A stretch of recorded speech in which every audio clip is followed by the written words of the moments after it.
During our divorce hearing, my wife smirked and said, "I'm taking 70% of your millions, including your father's estate." She was so confident the courtroom went silent. Then I stood up, handed the judge a 2-page document, and said, "You might want to check that again." The judge read it, looked at my wife, and started laughing. That's when she realized she wasn't walking away rich. She was walking into a disaster. Hello, Reddit I plus here. I never thought a single piece of paper could destroy someone's entire future. But that's exactly what happened the day my ex-wife walked into court expecting to become a millionaire. For context, I'm Mason Reed, 38 years old, and I own a commercial roofing company in Arizona. 3 months ago, I filed for divorce from my wife, Savannah, 34, after discovering she had been cheating. At least that's what I thought the story was about. Turns out the cheating was only the beginning. The morning of our final divorce hearing, Savannah walked into the courthouse looking like she was attending an awards ceremony. She wore a designer outfit that probably cost more than most people's monthly rent, carried a luxury handbag I'd paid for, and smiled at everyone like she'd already won. She wasn't nervous, she was excited, because she'd spent the previous month telling everyone she knew that she was about to take most of my wealth. She'd even invited friends to watch. One of them actually brought flowers. Apparently, they thought they were attending my funeral. As I sat quietly beside my attorney, Savannah leaned toward me and whispered, "You should have just forgiven me. Now I'm taking 70% of everything." Then she smiled. The hearing began. Her attorney stood and launched into a speech about sacrifice, emotional hardship, and how Savannah had contributed significantly to my success during our marriage. According to him, she deserved a large portion of my company, investment accounts, and even assets connected to my late father's estate. Savannah nodded dramatically through the entire presentation. The judge listened patiently. Then my lawyer stood. "Your Honor, before financial distribution is discussed, we'd like the court to review Exhibit 27. He handed over a thin 2-page document. Just 2 pages, that's all it took. The judge began reading.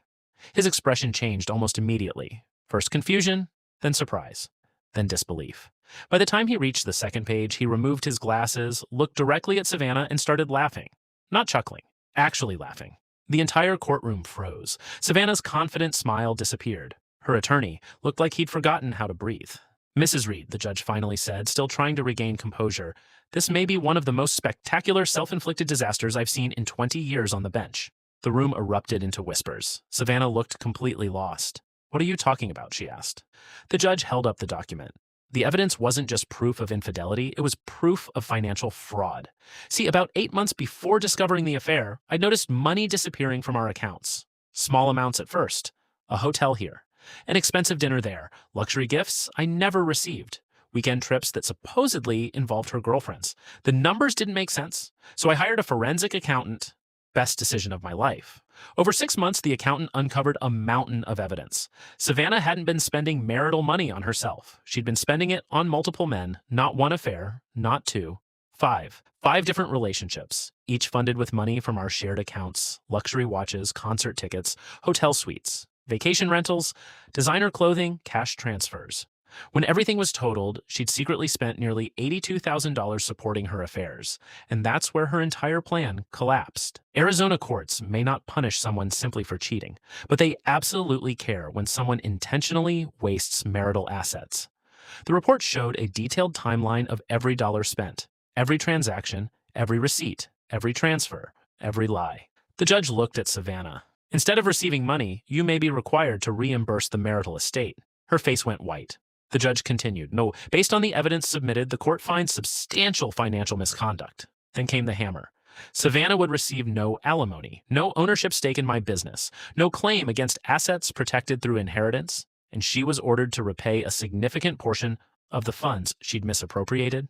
The final figure exceeded $70,000. Her friends in the gallery looked horrified. One quietly slipped out the back door. Another stared at her phone, pretending not to know Savannah. Even her own attorney seemed stunned. Then the judge added one final blow. Due to the extensive misconduct and the unnecessary litigation created by her claims, Savannah would also be responsible for most of the legal expenses. The hearing ended minutes later. Everything she'd bragged about for months vanished in less than an hour. Outside the courthouse, she broke down. For the first time since I'd known her, she looked genuinely afraid. I watched from a distance as she called her parents. The conversation wasn't hard to figure out. She was crying, begging, asking for somewhere to stay. But karma wasn't finished. A month later, things got even worse. One of Savannah's affair partners happened to be married. His wife somehow obtained portions of the court record. She filed for divorce immediately. Another affair partner lost his management position after company emails exposed his relationship with Savannah during work hours. A third was forced out of a business venture when investors learned about the scandal. Like dominoes, everything started falling. Then came the call I never expected. Savannah called me late one night. She sounded completely different. Gone was the arrogance, gone was the confidence. She cried for nearly 10 minutes. She told me she had lost friends, lost money, lost relationships, lost her apartment, lost everything. Then she asked if I could help her, not reconcile, not get back together, help financially. She claimed she'd learned her lesson, that people deserved second chances. I listened quietly. Then I reminded her of something she'd said when she first filed for divorce, a sentence I'd never forgotten. "You'll survive, figure it out." There was silence. Then I hung up. A few weeks later, I learned one final detail. The transaction that had started my entire investigation wasn't random. That suspicious purchase at a jewelry store months earlier? It wasn't a gift for herself. It was an engagement ring. Savannah had secretly planned to leave me and marry one of the men she was seeing. The irony?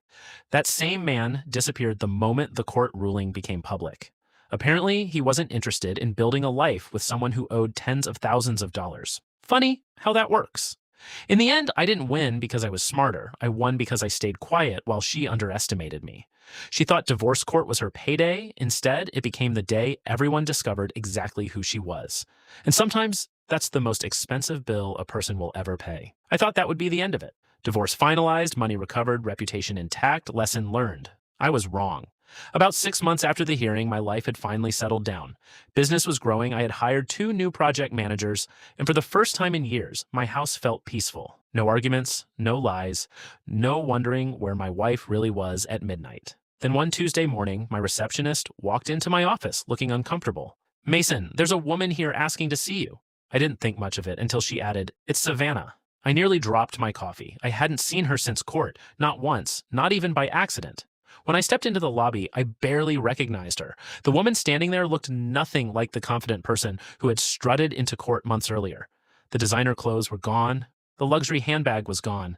The expensive jewelry was gone. She looked exhausted. Older somehow. Life had hit her hard. "I just need 10 minutes, she said quietly. Against my better judgment, I agreed. We sat in a nearby coffee shop. For several moments, neither of us spoke. Finally, she looked down at the table. "I owe you an apology." I laughed. Not because it was funny, because that sentence was about 8 years too late. She nodded. I deserve that. Then she told me what had happened after the divorce. Most of her friends had disappeared. The same people who encouraged her affairs suddenly stopped answering her calls. The men she'd risked everything for vanished one by one. The yoga instructor moved to another state. The restaurant manager blocked her. The married businessman blamed her for ruining his life. Nobody wanted responsibility. Nobody wanted commitment. Everyone wanted an escape route. And she became the easiest person to abandon. Then came the part that shocked me. "Do you know what hurts the most?" she asked. I didn't answer. "It's realizing you weren't controlling me." I frowned. "What?" She stared into her coffee. "For years I told everyone you were boring, predictable, too focused on work. I convinced myself I deserved excitement." She paused. "But what I actually had was stability." I said nothing, because honestly, I didn't know what response she expected. Forgiveness, validation, closure, she wasn't getting any of them. Then she reached into her purse and pulled out a folded envelope. Inside was a cashier's check, the remaining balance she owed from the court judgment, every penny. I stared at it. "I finally paid it off," she said. That surprised me. Apparently she'd been working 2 jobs, selling jewelry, selling clothes, doing whatever she could to stay afloat. For the first time in her life, nobody was rescuing her. Her parents had refused. Her friends had disappeared. The men she'd chased were gone. She had been forced to solve her own problems. Imagine that. After a few minutes, she stood up. "That's all I wanted." I nodded. She turned to leave, then stopped. "Mason," I looked up. "You were the best thing that ever happened to me." For a second, I saw genuine regret in her eyes. Not regret for getting caught, not regret for losing money, actual regret. The kind that arrives when it's far too late to change anything. Then she walked away, and that should have been the final chapter, except fate apparently had one more surprise waiting. A year later, my company landed the largest contract in its history, a multi-million-dollar commercial development, the kind of project that changes everything. During one of the planning meetings, a representative from the developer arrived. She introduced herself, sat down, and immediately looked familiar. After a moment, I realized why. She was the ex-wife of one of Savannah's affair partners, the businessman, the one whose marriage collapsed after the evidence surfaced. We both recognized each other instantly. For a second, neither of us spoke. Then she laughed. "You too," I laughed. "Yeah, me too." After the meeting, we grabbed lunch, then coffee, then dinner. Unlike my relationship with Savannah, there were no games, no lies, no hidden phones, no mysterious weekends, just honesty. A strange concept these days. 1 year later, we were engaged. 2 years later, married. The difference was night and day. When I came home, I knew where my wife was. When she said something, I believed her. When she made promises, she kept them. Trust wasn't something we constantly repaired. It simply existed. A few months after our wedding, I received an unexpected message. It was from Savannah, just 3 words. I understand now. Nothing else. No explanation, no request, no manipulation, just those 3 words. I never replied. Not because I was angry, because there was nothing left to say. Some people learn lessons before they destroy their lives, others learn afterward, and some spend years believing they lost because of bad luck, bad judges, bad lawyers, or bad circumstances. The truth is much simpler. Savannah didn't lose because she got caught. She lost because she spent years burning down her own future while believing the smoke was someone else's problem. Eventually, the fire reached her too. And by then, there was nobody left to blame.